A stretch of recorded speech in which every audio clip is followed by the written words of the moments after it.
నమస్తే, welcome to golden screens. ఎప్పటి నుంచో మహిళలను ఊరిస్తున్న ఉచిత బస్సు ప్రయాణ సౌకర్యం ఆగస్టు 15 నుండి అమల్లోకి వచ్చేసిందండి. ప్రభుత్వం ఈ పథకానికి స్త్రీ శక్తి అని పేరు పెట్టింది.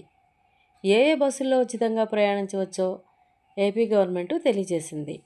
Palle Velugu, ultra Palle Velugu, city ordinary, express, metro ఎక్స్ప్రెస్ల్లో ఉచితంగా ప్రయాణించవచ్చు.